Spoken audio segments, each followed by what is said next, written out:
A'udzubillahiminasyaitonirrajim. Bismillahirrahmanirrahim. Assalamualaikum warahmatullahi wabarakatuh.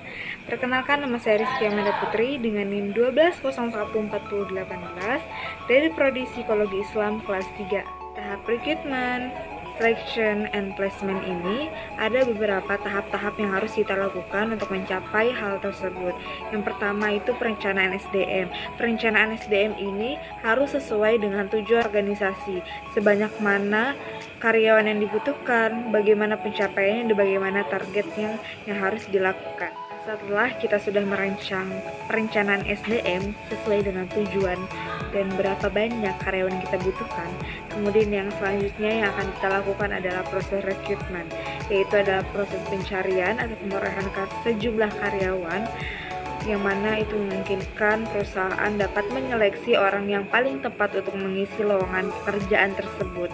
Oleh karena itu, tahap yang paling awal yang dilakukan perusahaan yaitu adalah merekrutmen seseorang. Apakah dengan proses rekrutmen ini perusahaan bisa mendapatkan orang yang tepat dalam lowongan pekerjaan itu, bahkan atau sebaliknya. Kemudian yang selanjutnya yaitu adalah isu strategik dalam rekrutmen.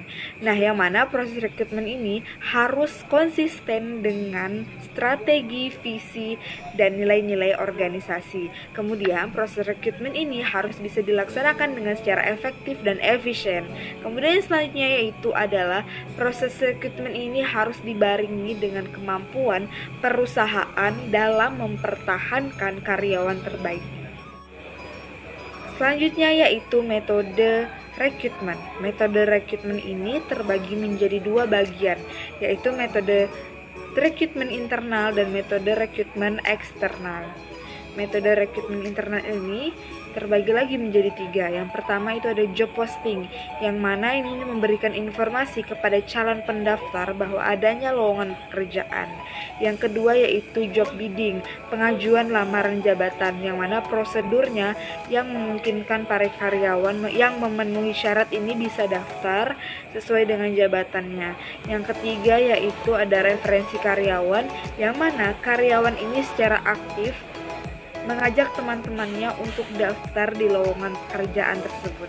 Kemudian yang kedua yaitu ada sumber rekrutmen eksternal, yang mana ini bisa kita ambil dari sekolah menengah umum atau sekolah kejuruan, akademis atau universitas, atau pesaing dalam tenaga kerja, mantan karyawan, pengangguran, dan wirausaha. Kemudian apa sih dari tujuan rekrutmen eksternal ini?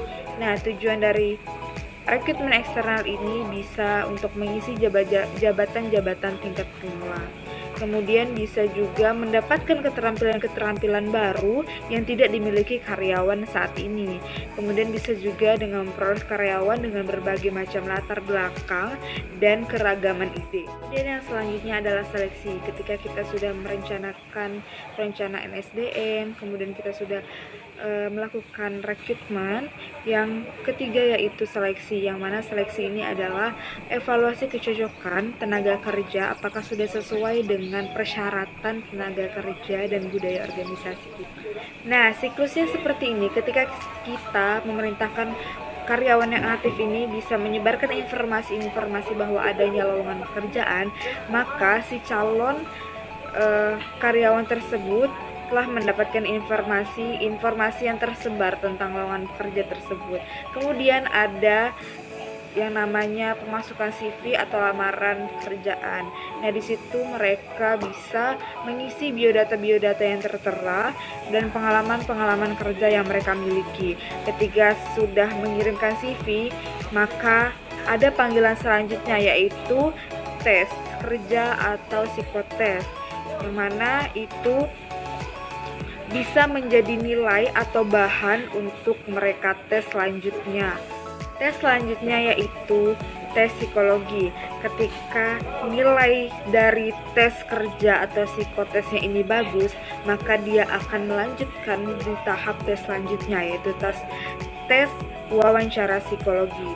Nah, di mana ketika sudah tes wawancara psikologi ini kita bisa mengetahui bagaimana dengan sikap dia, bagaimana ketika dia kerja di dalam tim, bagaimana ketika dia kerja individu, apakah orang tersebut cocok dengan jabatan yang akan dia lamar tersebut, apakah dia cocok kerja dalam tim, bagaimana sifatnya ketika menghadapi tim, kita bisa tahu di wawancara psikologi. Maka akan terlihat semuanya ketika dia sudah menjawab pertanyaan-pertanyaan yang menunjukkan ke arah sifatnya dalam kerja tersebut. Nah, untuk interview sendiri ada jenis-jenis dari interview. Yang pertama itu one on one, yang mana satu orang dengan satu orang berbicara, wawancara. Kemudian yang kedua itu adalah panel, yang mana beberapa calon karyawan ini wawancara secara bersamaan. Kemudian yang ketiga ada group interview, yang mana ini adalah interview secara ketika mereka dikumpulkan, nah itu mereka interview secara bersama. Jenis-jenis interview itu ada beberapa macam juga, yang mana bisa face to face atau bertemu langsung. Kemudian ada lewat telepon atau WhatsApp, Telegram, Zoom meeting, ataupun Google Meet. Kemudian bisa juga writing interview. Ketika interview tersebut sudah dilakukan dan merasa bahwa pegawai ini adalah pegawai yang tepat, cocok untuk lowongan pekerjaan ini, maka dia bisa dikatakan lulus. Nah, awalnya ketika dia sudah dikatakan lulus, maka ada orientasi untuk pegawai baru, yang mana itu bisa dilakukan dengan kegiatan-kegiatan yang melatih skill mereka, melatih satu pemikiran mereka bahwa tujuan organisasi itu bisa dengan diberi pelatihan-pelatihan atau ilmu-ilmu tentang ini loh tujuan dari organisasi kita, ini targetnya. Maka dari awal ini kita sudah disatukan dalam satu pemikiran dan tujuan, dan untuk kedepannya akan lebih mudah untuk mencapai target organisasi tersebut. Ketika kita sudah melakukan beberapa tahap tadi, dari mulai perencanaan SDM, kemudian rekrutmen, seleksi, dan interview, dan di dalam seleksi ini ada interview, kemudian ada orientasi karyawan baru. Nah, kemudian di sini ketika kita sudah satu pemikiran, maka kita harus ada perjanjian kerja, bagaimana perjanjian kita selama masa pekerjaan tersebut. Ketika kita sudah ada perjanjian pekerjaan, maka amanah itulah yang harus kita jalankan dengan sebenar-benarnya. Dan tentunya penempatan pekerjaan ini sesuai dengan skill atau kemampuan yang dia miliki. Jadi ketika proses seleksi sebelumnya, kita sudah mengetahui apa sih skill dia, apa sih kemampuan dia, bagaimana kita sudah menganalisis bagaimana ketika dia sudah ditempatkan di tempatnya, apakah cocok atau tidak, apakah sesuai dengan skill dia atau kemampuan dia. Jadi ketika kita menempatkan skill atau kemampuan itu sesuai dengan tempatnya, maka dia akan enjoy melaksanakan pekerjaan tersebut. Ketika kita menempatkan dia di suatu pekerjaan yang tidak sesuai dengan skillnya, bisa-bisa dia akan mengalami ketidaknyamanan dalam pekerjaan tersebut.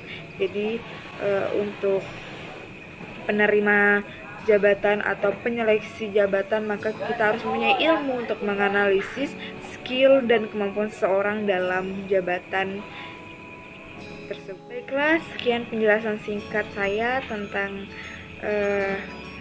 recruitment, selection, and placement. Semoga materi ini bisa dipahami dengan baik. Terima kasih dari saya. Mohon maaf bila ada kesalahan. Assalamualaikum warahmatullahi wabarakatuh.